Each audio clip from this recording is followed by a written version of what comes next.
primera charla bajo la tutoría de nuestro nuevo profesor tutor, el doctor José Luis Peña.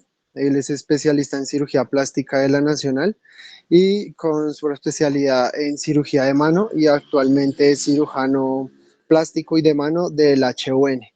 Entonces, para nosotros es de mucho agrado contar con él y pues adelante con la charla. Muchas gracias. Buenas noches a todos. Mi nombre es Luis Fernando Navarro Díaz. Yo soy estudiante de medicina de último semestre y el día de hoy les estaré hablando acerca de la fisiología del carpo. Esta charla está bajo la tutoría del doctor José Luis Peña Almario, que es un especialista en cirugía plástica y de cirugía de la mano, como lo dijo mi compañero Cristian. Entonces vamos a abrir un espacio para que el doctor se presente y todo el grupo pueda conocerlo.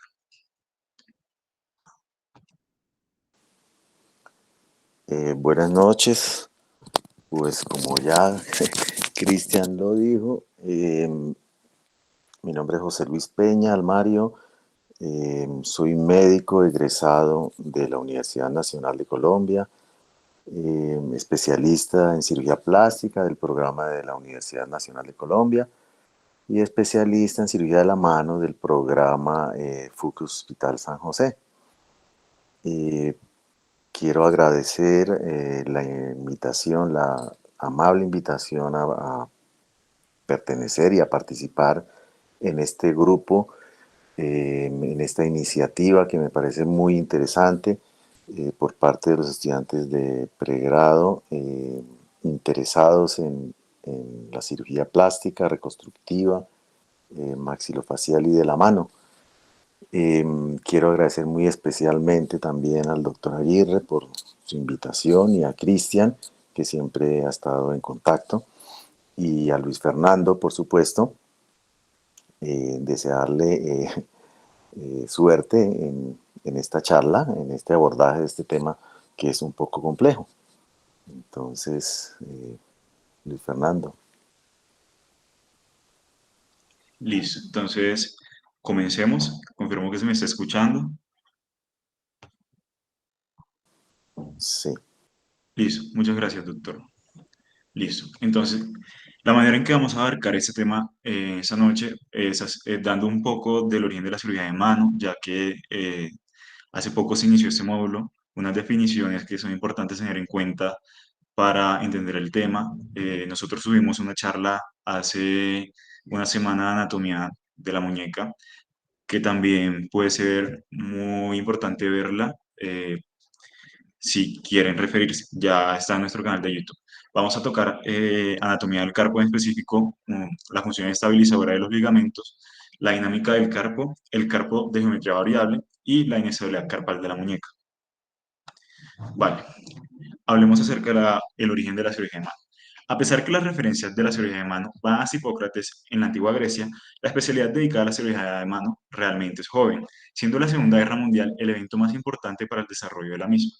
Esta especialidad moderna es fundada por la combinación de cirujanos generales, cirujanos plásticos, ortopedistas y cirujanos vasculares y neurocirujanos. Entonces, las primeras referencias de cirugía de mano remontan hasta 460 a 377 años antes de Cristo por Hipócrates, donde describe métodos para reducir fracturas de la muñeca. Heliodoro después con la descripción de la amputación de un dedo y en el periodo del Renacimiento con Leonardo da Vinci, que creó representaciones extraordinariamente precisas de la mano. Este conocimiento fue adquirido por él de alrededor de 100 disecciones humanas que resultaron en una colección de hasta 779 dibujos. Andrade Vesallos no se queda atrás con su trabajo monumental de Corporis Humani Fabrica, que fue publicado en 1543, donde presenta muchos grados dedicados a las manos, encontrándose algunas de sus observaciones que refutaron algunas imprecisiones encontradas en los escritos de Galeno. Adicionalmente, cirujanos actuales han acreditado a Sir Charles Bells como el principal anatomista de la mano, siendo su escrito Fort Bridgewater Treatise un ensayo clásico en la anatomía y aspectos funcionales de la mano. Sin olvidar que la anestesia adecuada empleada desde el siglo XIX y el entendimiento de la microbiología resultó en el uso de antibióticos y por lo tanto grandes avances en la cirugía en general y por lo tanto también en este campo. Los cirujanos a través de la historia han usado principios de cirugía plástica desde antes que estos fuesen reconocidos como parte de esta. Listo.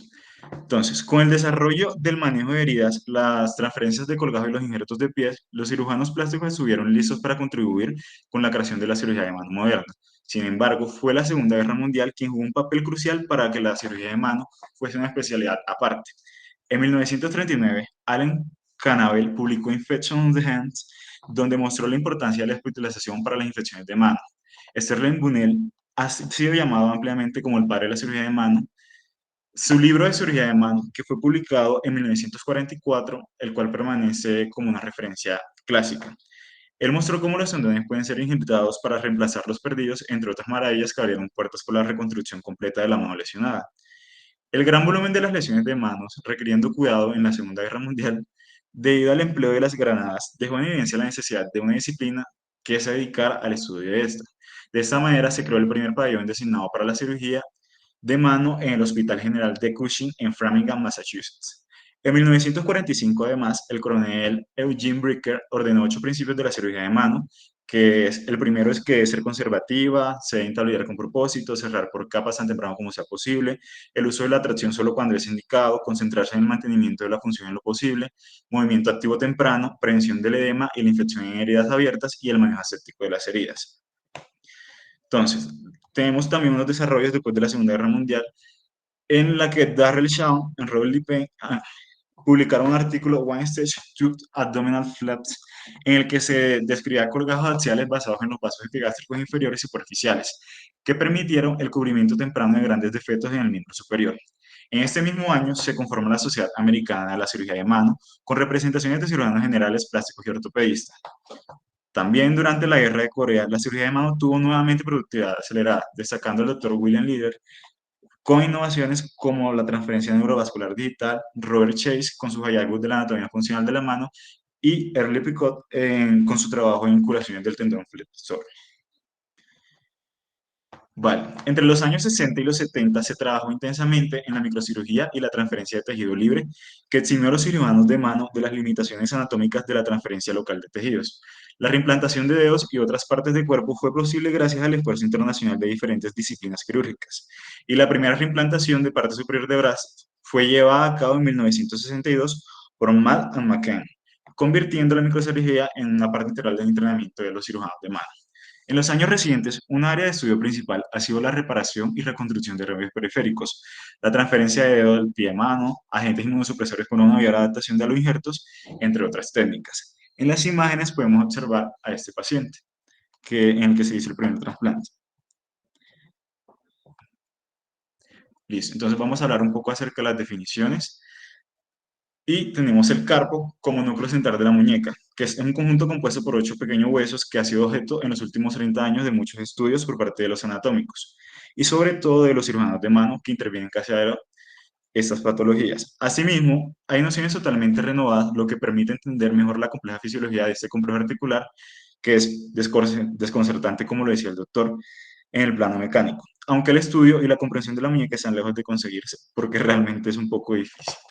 El complejo articular de la muñeca se comporta en realidad como 2 articulaciones, incluidas en el mismo conjunto funcional con la articulación radiocubital distal. Tenemos la articulación radiocarpiana, que se articula con el glenoide antebraquial, con el cóndilo carpiano, y la articulación mediocarpiana, que articula entre ellas las 2 filas de los huesos del carpo. Entonces, los movimientos de la muñeca se definen en 2 ejes, un eje transversal y un eje anterior-posterior. El eje transversal va desde A a A', como vemos en el plano azul, que es el plano frontal T, que permite los movimientos de aducción y abducción. Y tenemos un eje anteroposterior que va desde B hasta B', perteneciente al plano sagital, que permite la flexión y la extensión. Entonces, hablemos acerca de la amplitud de sus movimientos. La amplitud de los movimientos se mide a partir de la posición anatómica, como se observa en la figura 2 de la imagen. El eje de la mano representado para el tercer metacarpiano y el eje del dedo se localiza en la prolongación del eje anterior del brazo. La amplitud del movimiento de abducción o inclinación radial, como se observa en la figura 3, no sobrepasa los 15 grados, mientras que la amplitud de la abducción o inclinación cubital, como se observa en la figura 4, es de 45 grados. Cuando se mide el ángulo en la línea que une el centro de la muñeca con la porción distal del tercer dedo, es decir, del dedo medio como se ve la línea trazada ahí. Entonces, los movimientos de flexoextensión se miden a partir de la posición anatómica también, como se describe en la figura 5, donde se ve una muñeca alineada, cara dorsal de la mano en la prolongación de la cara posterior del antebrazo. Y la amplitud de la flexión activa, como se observa en la figura 6, es de 85 grados, es decir, que apenas alcanza los 90 grados.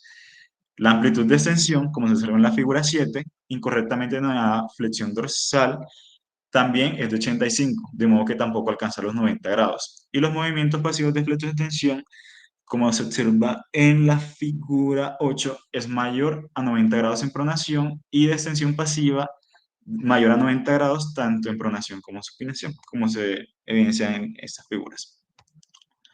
Vale.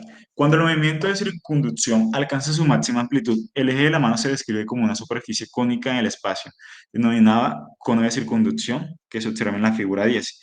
Dicho cono tiene un vértice cero que se observa de arriba y localizado en el centro de la muñeca, y una base representada con la figura de los puntos F, R, E y C, que describen la trayectoria que recorre la punta del dedo corazón durante el movimiento de máxima circunducción. Hablemos ahora un poco acerca de la anatomía del carpo.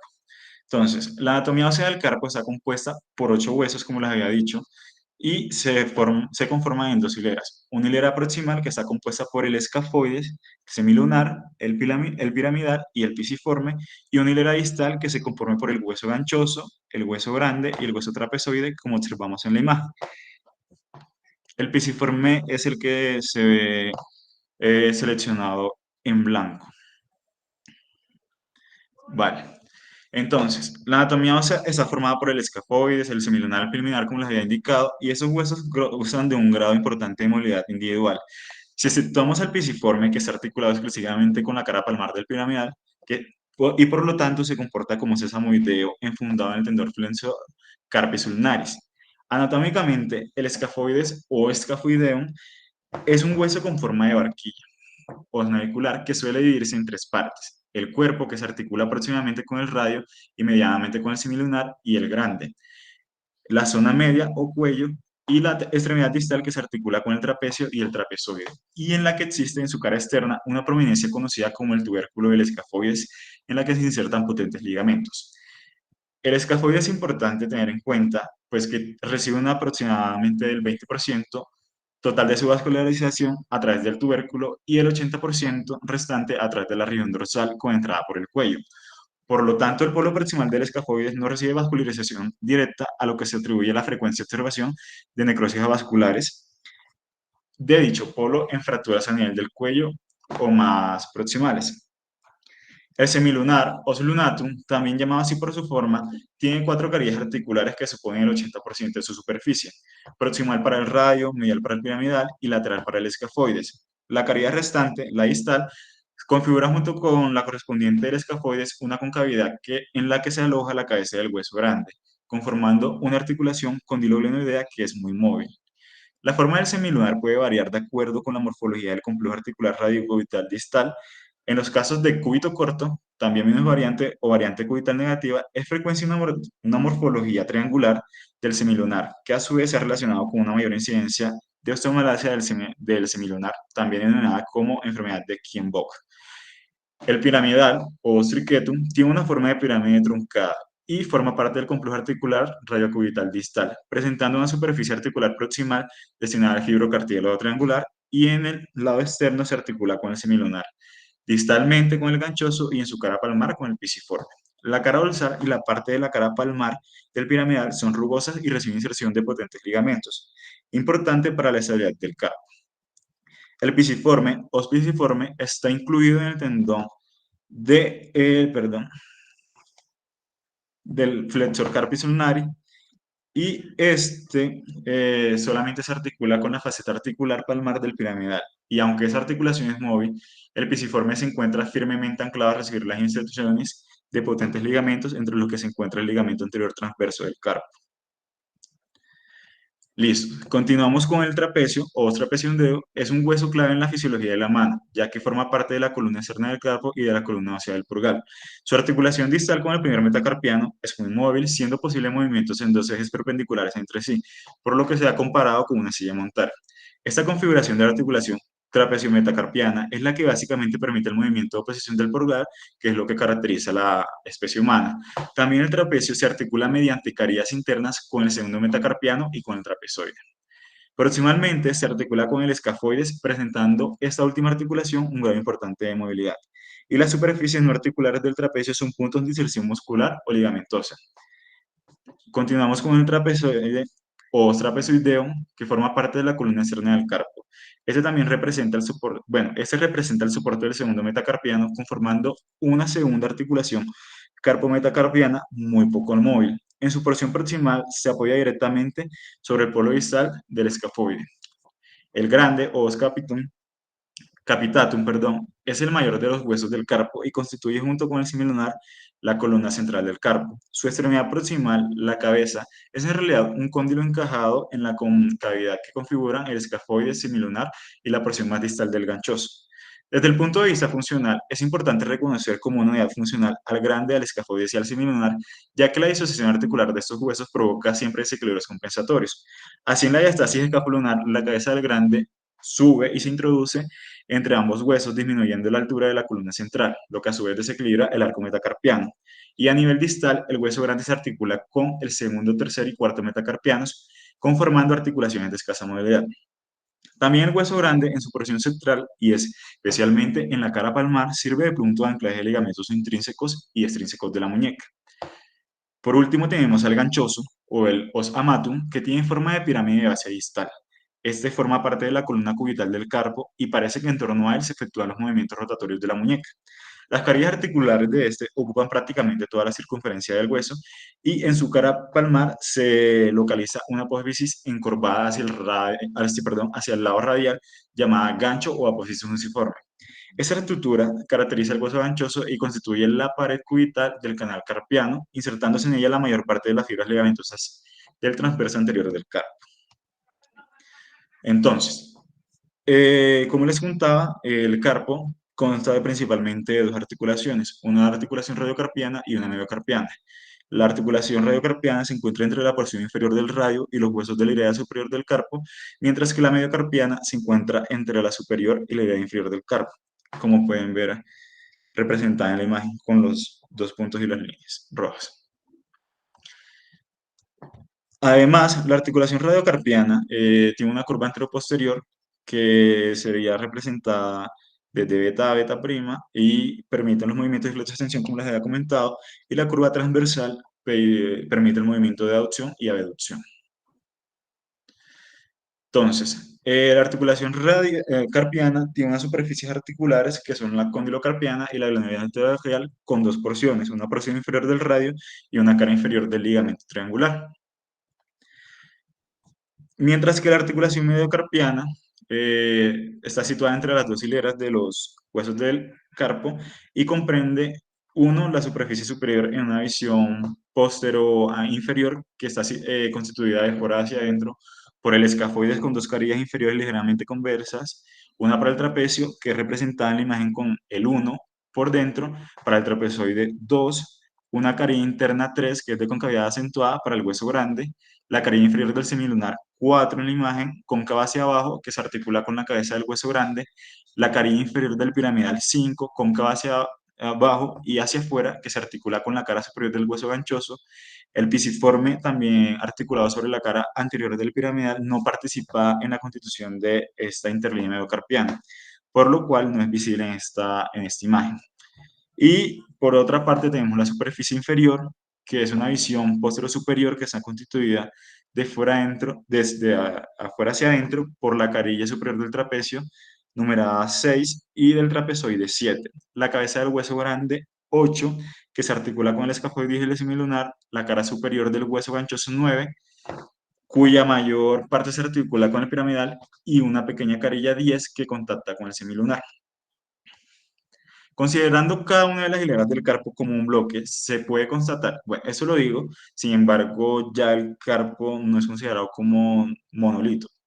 Eso tiene unas excepciones que voy a comentar más adelante. Pero si se considera de esta manera, se puede constatar que la interlínea mediocarpiana está constituida por dos partes. Una parte externa, formada por carillas planas del trapecio trapezoide sobre las áreas escafoideos y siendo una articulación tipo artrodia, y una parte interna constituida por la superficie convexa en todos los sentidos de la cabeza del hueso grande y del hueso ganchoso. Esta se encaja en la superficie cóncava de los tres huesos de la hilera superior y esa es una articulación condilia. Bueno, la cabeza del hueso grande forma un pivote central sobre el que el hueso semilunar puede bascular lateralmente, como observamos en la figura 26, y sobre todo bascular en sentido anteroposterior, como se observa en la figura 27. Hacia adelante, en la inicialidad del segmento palmar y hacia adelante en la inicialidad del segmento dorsal. La hilera inferior constituye un bloque relativamente rígido, mientras que la hilera superior, considerada como un segmento intercalado entre la glenoide radial y la segunda hilera, se comporta gracias al juego ligamentoso que la soporta, realizando movimientos en conjunto y de pequeños movimientos de los huesos, uno con relación a otro. Vale, la anatomía ligamentosa según Kuhlmann puede dividirse con una visión anterior y una visión posterior. Sin embargo, ahorita profundizaremos en ella desde una clasificación más ampliamente usada, que es según el origen ligamentoso, y se organiza según la ubicación anatómica, incluyendo el origen e inserción. Se debe tener en cuenta que los ligamentos de la muñeca radial son colágenamente empaquetados, mientras que el complejo ligamentario de la muñeca dorsal contiene nervios y mecanorreceptores. Esto se debe a que algunos ligamentos pueden ser más importantes dando estabilidad al carpo, mientras que otros pueden servir más para funciones propioceptivas. Adicionalmente, según la histología, los ligamentos pueden ser descritos como intracapsulares o intraarticulares. Los intraarticulares están cubiertos enteramente por estrato sinovial, mientras que los ligamentos intracapsulares tienen estrato sinovial solamente en su profundidad o en la superficie articular. Listo. Entonces tenemos los ligamentos carpales extrínsecos, los cuales están compuestos por tres grupos principalmente, que son los palmares radiocarpales, los palmares ulnocarpales y los dorsales radiocarpales. Entonces, los ligamentos carpales extrínsecos conectan el antebrazo con el carpo y se dividen en tres grupos que les había mencionado. Los ligamentos radiocarpales palmares, encontramos el ligamento radioescafocapitado, que está representado en la imagen como RSC, que es el principal componente de estos, que según Berger y Landsmerz hay tres componentes principales basados en la localización de su inserción.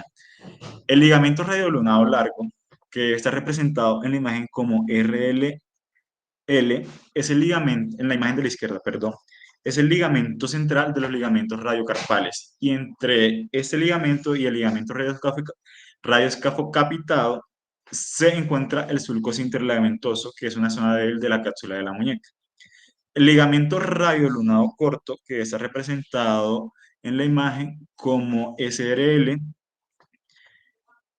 cursa distalmente a la inserción como una sábana sobre la superficie palmar del lunar. Listo. Los ligamentos palmares ulnocarpales. Tenemos al ligamento ulnolunado, que está representado en la imagen como UL, y el ligamento ulnopiramidal, que debe ser UT, tiene el mismo origen en el complejo triangular fibrocartilaginoso. Esto lo podemos ver en la segunda imagen. Pero uno se inserta en el lunar y el otro pues en el piramidal, como su nombre lo indica. El ulnocapitado se origina en la base esiloide del lunar, que la vemos aquí en este pequeño vértice, digamos, y se inserta en el cuello del capitado y forma parte del ligamento arcuato junto con el ligamento radioescafocapitado, perdón. Y por último tenemos los ligamentos dorsal radiocarpal en la tercera imagen, que es un solo tendón que se origina ampliamente en el borde del lunar dorsal del radio distal y se inserta en el lóbulo dorsal del piramidal y el lunado. También tenemos los ligamentos intrínsecos, que estos son 5 grupos, que constan de los interóseos ecafolunados, los interóseos piramidal lunados, los dorsales mediocarpales, los palmares mediocarpales y los interóseos del arco distal. ¿Vale? Entonces comenzamos con los ligamentos interóseos escafolunados. Entonces, estos De estos, el escafolunado es el principal estabilizador de la articulación escafolunado, dando un momento de flexión al lunado, y está compuesto por tres estructuras histológicamente distintas, conectando entre los bordes dorsales, proximales y palmares del escafolunado. El ligamento, déjenme paso la imagen para que se pueda ir viendo de una vez. El ligamento escafolunado dorsal emerge junto con la membrana fibrocartilaginosa separada de estos y está por el ligamento vascular radioescafolunado, y es el que más restringe la traslación entre el lunado y el escafoides. Tenemos el ligamento escafolunado palmar, que está representado en la imagen como SL, SL es el cartilaginoso y más delgado, que junto con el dorsal proveen restricción significativa, a la rotación. También tenemos los ligamentos interóseos lunopiramidales, que también es el principal estabilizador de la articulación lunopiramidal y da un momento de extensión al lunado. También está compuesto por tres regiones discretas, dorsal, palmar y proximal, de membrana fibrocartilaginosa. La región dorsal y volar contribuyen a la resistencia de la translación dorsal. Sin embargo, para la rotación, la región dorsal es la más importante, y su acción combinada con los ligamentos interóseos escafolunados suspende y gira el lunado entre el escafoides y el piramidal. La lesión sola del complejo ligamentoso lunopiramidal interóseo aumenta la movilidad del piramidal sin llevarlo necesariamente al colapso.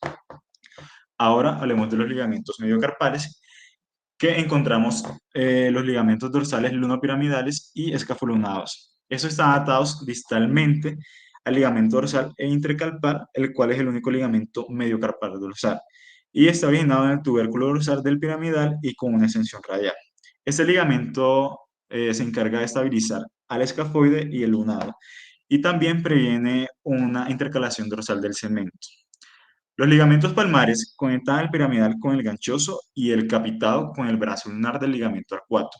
Algunos de estos forman el ligamento escafotrapecioideo, que no está observado en la imagen, que es un importante estabilizador de la articulación mediocarpal, siendo radiopalmar escafotrapecial el principal en ejercer esta función. Por último, tenemos los ligamentos interóseos del arco carpal distal, que están compuestos por regiones tanto palmares como dorsales. Por eso se pueden ver en ambas proyecciones, tanto palmar como dorsal, son todos los que tenemos arriba. Y los ligamentos trapecio-trapezoideos están compuestos de regiones, la región dorsal forma el piso del tendón extensor del carpo radial y largo y la rama profunda de la arteria radial. Y el ligamento trapecio capitado también tiene región palmar y dorsal, pero su inserción es solo en el cuerpo y no en la cabeza o en el cuello del capitado. Y por último, el capito ganchoso, que es el representado en ambas imágenes como CH, también tiene esas áreas. Listo. Es importante también hablar del ligamento palmar transverso, ya que el conocimiento preciso de los sitios de inserción de este puede permitir al cirujano una mayor confianza y seguridad durante los procedimientos que implican su liberación, como lo es en la enfermedad del túnel del carpo, la trapeciectomía y la sección del gancho, con gancho del ganchoso, o la liberación del canal de Guyon. Este ligamento tiene varios sitios de inserción consistentes en el escafoides, trapecio, en el pisiforme y también en el ganchoso, como podemos ver en la imagen de la izquierda. La inserción promedio en el escafoide tiene de 6 por 6 milímetros, en el pisiforme de 9 por 6 milímetros, en el ganchoso de 11 por 5 milímetros y en el trapecio de 13 por 6 milímetros. Para darnos una área más o menos de inserción, en el escafoide de 29 milímetros cuadrados, en el trapecio de 42 milímetros cuadrados, en el pisiforme de 38 milímetros cuadrados y en el ganchoso de alrededor de 40 milímetros cuadrados. El perímetro de inserción del ligamento en el escafoide es de 21 milímetros, en el trapecio de 28 milímetros y en el pisiforme de 25 milímetros, ganchoso de 29. Bueno, es claro que este ligamento, sí, tiene una huella amplia pero definible en el trapecio y en el escafoides, en el lado radial, y en el ganchoso y en el pisiforme en el lado cubital del túnel carpiano. Y pues sus sitios de inserción distales del carpo son más largos y oblongos, mientras que los sitios de inserción proximales son más circulares, como se ven los puntos negros en la imagen de la izquierda. Y a la derecha pues tenemos una disección en la que se pueden observar. Bueno, hablemos ahora de la función estabilizadora de los ligamentos. y es que es necesaria una estabilización en el plano frontal, ya que bajo la presión de las fuerzas musculares y longitudinales, el carpo tiende a deslizarse hacia arriba y hacia adentro, como se ve en la imagen. Y es necesaria también una estabilización en el plano sagital, ya que debido a la orientación del glenoide, el cóndilo carpiano tiende a escapar hacia arriba y hacia adelante, como lo observamos acá en la imagen. Perdón, es que no supe cómo poner el puntero, por eso les comento con figuras. Columna del semilunar. Bueno, se debe tener en cuenta que la forma del carpo se modifica sensiblemente bajo la acción de presiones óseas y de resistencias ligamentosas que producen pequeños movimientos de los huesos. La dinámica de la columna media depende principalmente de la forma simétrica del semilunar. Como podemos ver en la figura 41, que es la de la esquina izquierda superior, que tiene una forma de boina frilla. En la figura 42, que es la siguiente, tenemos en forma de cosaco. En la figura 43, de turbante. En la figura 44, por un bicornio simétrico. Bueno, en la mitad de los casos realmente se da la forma de boina frilla y se comporta como una cuña curva, haciendo que la distancia útil entre la cabeza del hueso grande y la glenoide radial varíe según el grado de flexo-extensión, siendo mínima la extensión, como se observa en la figura 46, y mayor en la figura 47. Perdón. Por otro lado, la oblicuidad de la glenoide también puede anular parte de los efectos de la alineación. Entonces, la dinámica de la columna externa depende de la forma y orientación del escafoide, por eso se pone como un apartado la columna del escafoide. De perfil este tiene una silueta reniforme. La parte más alta es redondeada, como podemos ver en todas las figuras, y se articula con la glenoide radial, y la parte inferior, en cambio, es el trabéculo escafoideo articulando con el trapezoide y el trapecio. El escafoide se encuentra intercalado oblicuamente entre el radio y el trapecio, y según su oblicuidad se puede ver escafoides reniformes acostados como en la imagen 53, sentados como en la imagen 54 y casi erguidos o de pies como en la imagen 55. Además, en este se deben considerar dos diámetros que determinan las variaciones del espacio útil entre el glenoide radial y la caridad articular del trapecio. En extensión, como se observa en la figura 58, la distancia útil disminuye y el escafoide se endereza, el trapecio se desplaza hacia atrás. En cambio, en flexión también disminuye la distancia útil, pero más que en la extensión, y el escafoide está totalmente acostado y el trapecio se desplaza hacia adelante. Bueno, el escafoide se encuentra intercalado en el seno de la columna externa, encontrándose entre el trapecio y el trapezoide, de un lado, y por la glenoide renal por el otro, que tiende a acostarlo sobre el radio. Tiene tres factores principales de estabilidad. El primero es la ligadura ligamentosa del trapecio, que se observa en la figura 62 mediante el ligamento escafotrapezoide, el ligamento escafotrapezoideo y el ligamento escafocapital. El segundo es el ligamento radiocapital, que se observa en la figura 63, que cuando se tensa desplaza el polo inferior del escafoides hacia atrás, como lo señala la flecha, y limita que se acueste durante la flexión del radio, que se muestra en la flecha en la figura 64. Y el último factor, pues, es por el tendón del músculo palmar largo, que se observa en la figura 65, que se desliza por delante del escafoide como una corredera fibrosa para insertarse en la cara anterior de la base del segundo metacarpiano, ejerciendo un efecto de llamada posterior, que está representado por la flecha roja en la figura 66. Hagamos una integración para que quede un poco más claro. Cuando el escafoide se acuesta, que es la flexión en la figura 67, por el empuje de los dos primeros metacarpianos, representada por la flecha roja, su polo inferior se desliza sobre la superficie articular superior del trapecio y del trapezoide, que es la flecha roja incurvada. La tensión de los ligamentos escafotrapezoide y escafotrapezoideo y el ligamento radiocapital, que es lo que se ve como transparente en la imagen, son los que se encargan de controlar el movimiento. Simultáneamente, su polo proximal gira por debajo de la glenoide radial y choca con el margen posterior de la glenoide, y además la contracción del músculo palmar largo lo desplaza hacia atrás. Cuando los dos primeros metacarpianos ejercen una tracción, como se observa en la figura 68, sobre la columna externa representada por la flecha roja, lo que hace que el escafoide se incorpore ayudado por la contracción del músculo palmar y que se opone a la elongación, mientras que su base se desliza hacia atrás sobre el trapecio del trapezoide y el polo proximal se reintegra a la concavidad de la glenoide radial. Bueno, en los movimientos de flexo-extensión de la muñeca se pueden distinguir cuatro sectores según Kuhlmann.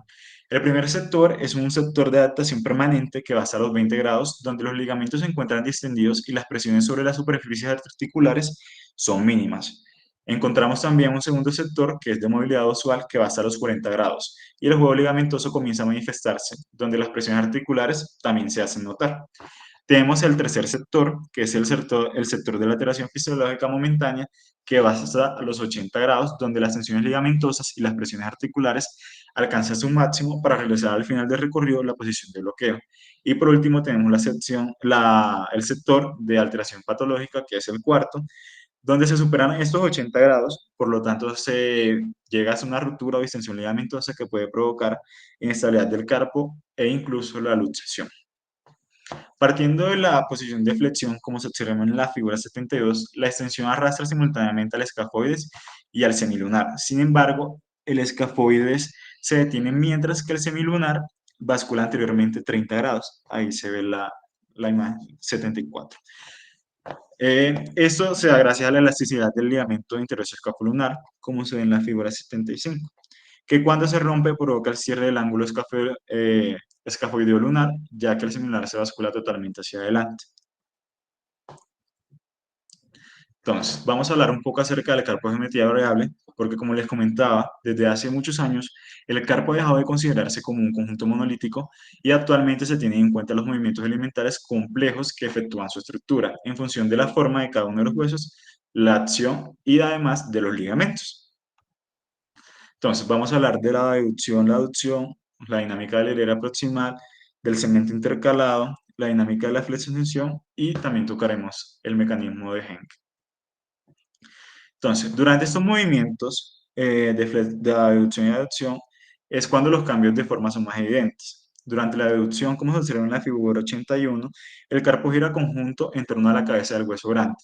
La hilera superior se desplaza, como se ve en la flecha 1, hacia arriba y hacia adentro. El ligamento colateral cubital y la cincha del piramidal detienen este desplazamiento, transformando el piramidal en un bloque contra el que se choca el semilunar. Cuando la deducción continúa, lo continúa la segunda hilera. El trapecio y el trapezoide ascienden como se ve en la flecha 2, disminuyendo el espacio útil, lo que provoca que el escafoides pierda su altura, acostándose por flexión de la articulación radiocarpiana, mientras que se extiende la articulación mediocarpiana. El hueso grande desciende, como se ve en la flecha 4, lo que hace que se aumente el espacio útil del semilunar, que puede ahora bascular hacia atrás por flexión de la articulación radiocarpiana. Por otro lado, durante la aducción, en un primer momento el carpo gira en conjunto, como se ve en la figura 82, pero en vez de la primera fila desplazarse hacia debajo y hacia afuera, se desliza el semilunar totalmente por debajo del radio, mientras que el trapecio y el trapezoide descienden, como se observa en la flecha 1, lo que incrementa el espacio útil para el escafoide cuando el descenso del escafoide queda interrumpido por el ligamento de la aducción, pues continúa por la segunda hilera, lo que provoca un deslizamiento relativo en relación a la primera hilera. Si se compara el esquema del recuadro, la pared escafoide semilunar en abducción en color oscuro y en aducción en color claro, se puede constatar que cada uno de estos huesos se transforma a la inversa. En la abducción el escafoide disminuye la superficie y presenta un anillo sobre el radio, el RIL, llamado así por los americanos, y el semilunar incrementa la superficie en aducción. Vale. Entonces, dinámica de la hilera proximal. Esta metamorfosis se da a los movimientos de flexoextensión en las dos articulaciones del carpo. En la abducción, como se ve en la figura 83 y 84, la flexión en la articulación radiocarpiana desaparece debido a la extensión en la articulación mediocarpiana, mientras que en la aducción, como en la figura 85 y 86, sucede a la inversa. La extensión en la articulación radiocarpiana se compensa por la flexión en la articulación mediocarpiana. Listo. En toda lógica, pues sí se considera la recíproca que puede afirmar. La flexión de la muñeca se asocia con una aducción de la articulación radiocarpiana y una aducción de la articulación mediocarpiana, mientras que la extensión de la muñeca implica una aducción de la articulación radiocarpiana y una deducción de la articulación mediocarpiana. De esta manera, pues se confirma el mecanismo descrito por Henk. En lo que respecta a la forma y la posición del polo superior del hueso ganchoso, se han realizado varios estudios radiológicos estadísticos que han establecido que la mayoría de los casos, como el 71%, imagen de la derecha, Este hueso presenta una pequeña carilla en contacto permanente con el semilunar, transmitiendo mejor las presiones, mientras que en la minoría de los casos, imagen de la izquierda, un 29%, su polo superior es agudo, contactando con el semilunar solo durante la aducción, ¿vale? Bueno, el segmento intercalado, perdón. Esta es la hilera superior o hilera proximal de los huesos del carpo, dispone de más movilidad que la hilera distal y es considerada prácticamente un monobloque. De hecho, que es interpuesta entre la glenoide y la hilera distal, de ahí la denominación de intercalated segment, que confiere a los, perdón, de esa manera lo denominan los autores anglófonos. Esta hilera, que se representa en la imagen, perdón, en la figura 89, no se inserta ningún músculo y solo está sometida a la presión de los segmentos vecinos y es mantenida únicamente por los ligamentos interóseos. Es considerada como un todo cuando está comprimida entre la hilera distal y la glenoide radial. Sus tres huesos pueden bascular en flexión. Esto origina, como se ve en la imagen 90, la puesta en tensión de los ligamentos interóseos palmares, que es representada por la doble flecha amarilla, y además los ligamentos radiocarpianos dorsales, que son la flecha azul. Bueno, unidos entre ellos por los ligamentos escapulunar por fuera y piramidolunar por dentro, esos tres huesos no realizan exactamente el mismo movimiento de vasculatura. El escafoide se acuesta más que se flexiona al semilunar y lleva a cabo un pequeño movimiento de pronación, como se mira en la flecha azul, sobre la cabeza del hueso grande en la figura 89. Mientras que el piramidal se desliza en un movimiento helicoidal sobre la carilla superior del hueso ganchoso, realizando un pequeño movimiento de supinación representado también por la flecha azul. En este movimiento, los ligamentos palmares del piramidal lo dirigen como se ve en la figura 91, cuyas acciones están representadas por las flechas rojas. Entonces, la rama interna del vector inferior de Poirier, capítulo piramidal, representada por el número 1, el ligamento ganchoso capital 2 y el ligamento ganchoso piramidal, que es el 3. También podemos ver la correa anterior 4 y la posterior 5, en la que para la proyección se estirpó el radio, ¿vale? Entonces, este movimiento es todavía más evidente durante la aducción, teniendo en cuenta que el piramidal supina por la tensión ejercida de sus ligamentos palmares y concretamente la rama interna del vector de Poirier. Simultáneamente, la cabeza cubital y el piramidal disminuyen, al igual que disminuye el espacio libre entre el piramidal y el hueso ganchoso durante la inclinación cubital. Resumiendo, la altura del carpo del lado interno se halla reducida. Dinámica de la flexión. Bueno, a la luz de todo lo que se ha expuesto, queda muy claro que el funcionamiento de las articulaciones radiocarpiana y mediocarpiana es interdependiente en cualquier movimiento de la muñeca. En la posición anatómica de flexo-extensión, como se observa en la figura 98, el radio, el semilunar, el hueso grande y el tercer metacarpiano están perfectamente alineados sobre el eje longitudinal del radio. El reborde o margen glenoideo desciende más hacia atrás que hacia adelante. Y las dos figuras siguientes permiten apreciar el reparto de tareas entre las dos articulaciones. Durante la flexión, como se observa en la figura 99, la articulación radiocarpiana es la que mayor amplitud tiene con 50 grados, mientras que la articulación mediocarpiana tiene 35. Durante la extensión, como se observa en la figura 100, ocurre la inversa. Ciertamente esto ocurre a causa del impacto más rápido del margen posterior del radio contra el carpo. Acá en lugar, pues acá cambia y la articulación mediocarpiana se extiende 50 grados, mientras que la articulación mediocarpiana se extiende 35 grados. La amplitud total del movimiento, pues en cada una de las articulaciones da a 85 grados, pero el sentido del máximo de amplitud es invertido, pues como se ven en las imágenes.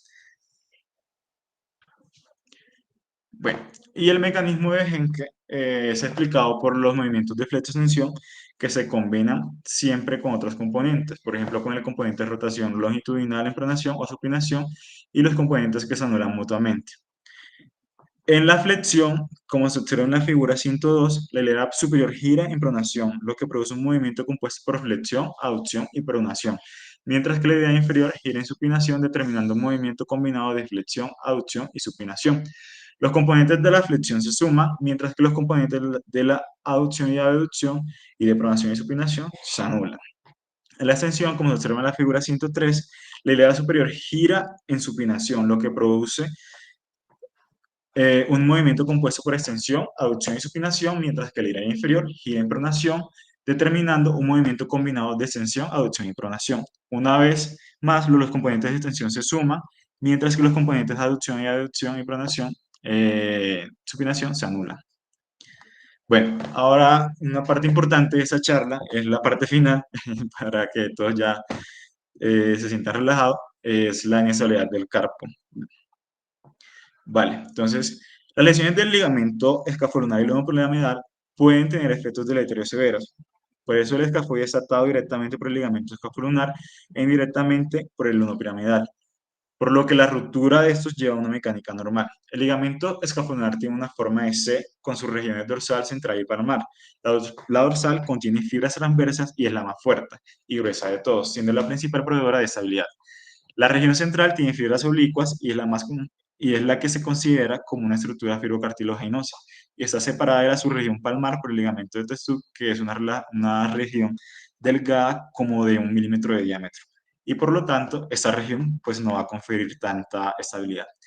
El ligamento escafotrapecio trapezoide y el escafo capitado descansan en el aspecto dorsal, dando resistencia contra la tendencia del escafoide para flexionar. Y el ligamento lumbopiramidal también está compuesto por 3 subregiones, 2 verdaderos ligamentos dorsal y palmar y un segmento fibrocartilaginoso central. Sin embargo, la estabilidad es inversa a la del ligamento escafolunado, pues porque uno es palmar y otro dorsal, siendo la región volar la más gruesa y la que más construye la misma. El arco proximal del carpo no tiene inserciones tendinosas, por el que pasan los flexores extensores extrínsecos de los dedos de la muñeca, el aductor del pollicis longus y el extensor del pollicis breve, por lo que el movimiento está determinado por sus inserciones ligamentosas y la fuerza ejercida por los tendones que pasan por él.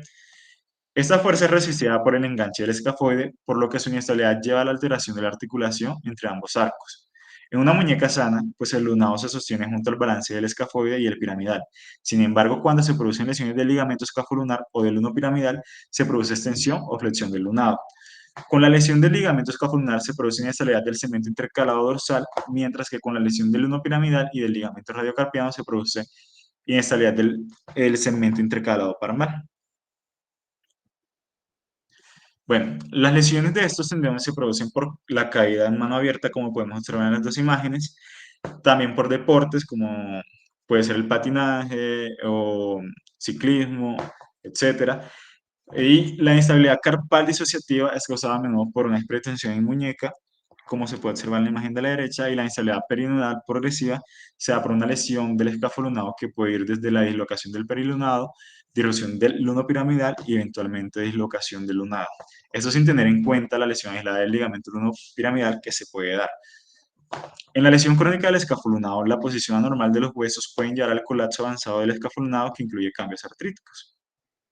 Bueno, la clínica de estas lesiones se presenta con dolor, inestabilidad, inhabilidad para usar la mano e incluso síndrome del túnel del carpo por presión aumentada.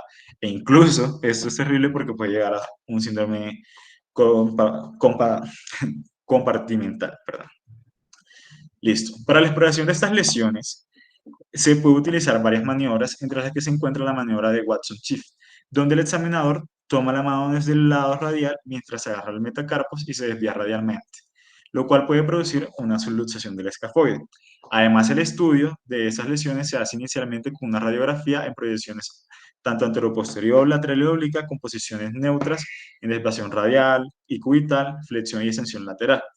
En estas radiografías pues, se evalúan principalmente las líneas de Gilula, los espacios entre los huesos carpales y la densidad cortical de las angulaciones. Otra herramienta que se puede utilizar para la evaluación de estas lesiones es la resonancia magnética, que también puede ser útil para evaluar las rupturas. La artrografía realmente es el gold estándar en estos exámenes, ya que este permite pues, verla directamente las rupturas de esos ligamentos. También se puede hacer inyección de gadolinio en la articulación para evaluar el flujo de este y determinar si hay flujo patológico. Bueno, se deben tener distintos factores a la hora de evaluar las posibilidades de tratamiento, incluyendo pues, la presencia de artritis, el grado de inestabilidad, la cronicidad de la lesión y las lesiones asociadas y demandas funcionales del paciente. La inestabilidad dinámica escafolonada aguda, esta puede ser manejada con alternativas no quirúrgicas como los antiinflamatorios no esteroideos y la modificación de la actividad. También se pueden hacer inyecciones de corticosteroides y usarse la inmovilización.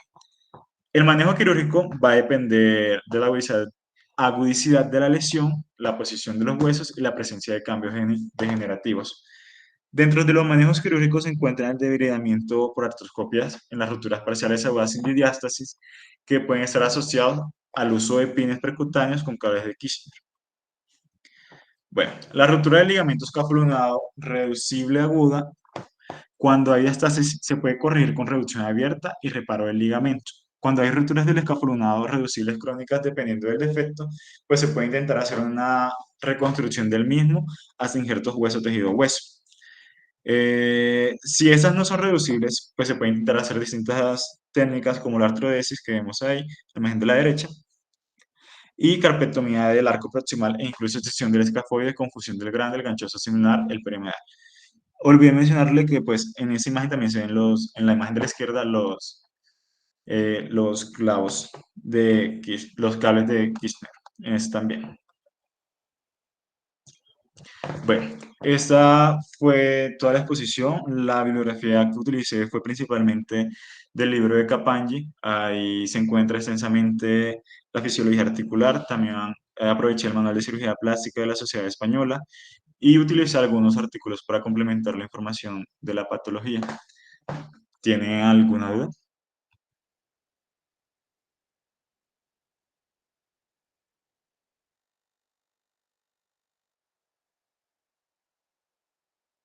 Sé que la presentación es un poco extensa.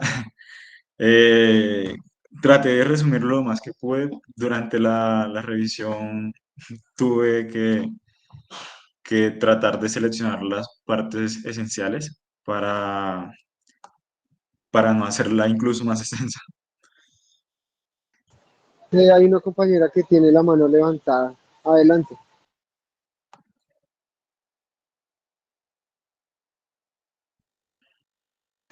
O doctor José Luis, si de pronto quiere darnos sus aportes.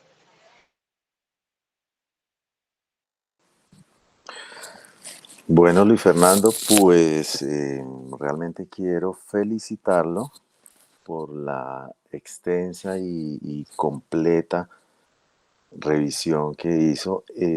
No es un tema fácil, realmente tratar de abarcar los subtemas que usted hizo es una ambiciosa odisea, ¿cierto? Pues como pudieron advertir, la articulación de la muñeca es quizás la articulación más compleja en términos no solo anatómicos, sino funcionales del cuerpo, ¿no? Y a pesar de todo el interés que ha surgido en los últimos años, hay cosas que no están claras. Eh,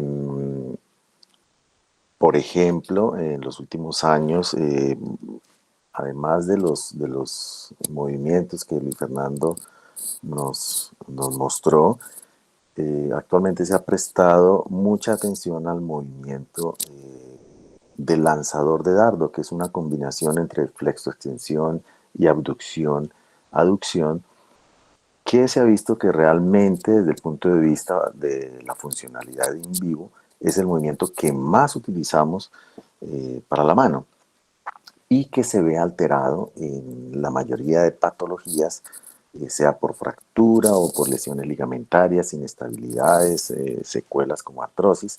Así que ese es un punto para tener en cuenta. Otra cosa, quizás para añadir a la presentación de Luis Fernando, que estuvo muy completa, me gustó bastante, es en términos de la nomenclatura. En cirugía de mano a nivel global encontramos ya no está estandarizado el uso de la acepción de los nombres en latín. Entonces no decimos grande, sino capitate, usamos lunate, triquetrum, ¿cierto? Amate. Y de esa manera pues es más fácil comprender y reproducir la mayoría de los textos que encontramos ya en la profundización de la literatura especializada en cirugía de mano. Entonces es bueno como acostumbrarse a, a esos nombres y tal vez abandonar un poco las descripciones clásicas de la anatomía descriptiva, ¿no? Pues no, quisiera ver esta charla como un abrebocas eh, a la patología del carpo que tiene, en el caso del ejercicio próximo que van a tener ustedes como médicos generales, la importancia de la agudeza en la sospecha diagnóstica, porque muchas lesiones, cuando llegan a la consulta del especialista, ya están avanzadas y pudieron haberse sospechado en una etapa aguda y tener un tratamiento y un pronóstico eh, pronto, más favorable. Así que sería interesante de pronto, con la base anatómica y fisiológica y biomecánica que nos ha dado hoy Luis Fernando, aterrizar un poco esos conceptos en términos de la agudeza diagnóstica, es decir, el estudio juicioso de las imágenes básicas en la radiografía, la anatomía normal y anormal radiológica de la muñeca, en términos de lograr ese objetivo de que ustedes puedan rápidamente identificar una lesión, las lesiones más comunes del carpo, de la muñeca. Luis Fernando mostró la inestabilidad escapulunar, la lunotriquetral, ¿cierto? Pero también hay otras lesiones que son importantes de diagnosticar, como la fractura de escafoides, otras fracturas del carpo, como las fracturas del amate, ¿cierto? Lesiones radiocarpianas. Es muy difícil hablar de la muñeca sin involucrar al radio y al cúbito. Así que, pues los invito a quien quiera aventurarse nuevamente, para que tengamos como una revisión complementaria a este tema que estuvo muy bien abordado por Luis Fernando. No sé si tengan alguna pregunta, alguna otra cosa.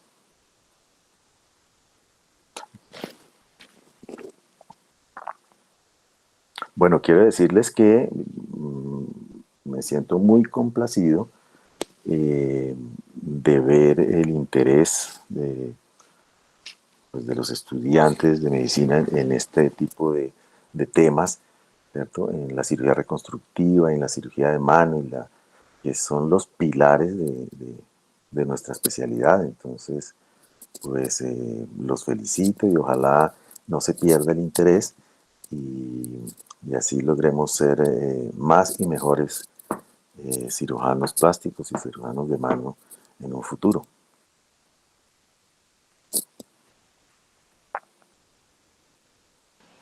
Muchas gracias, doctor, por su aporte, por sus palabras. Y claro que sí lo vamos a tener en cuenta. Nosotros tenemos un grupo, entonces vamos a ver quién estará a cargo de la próxima charla.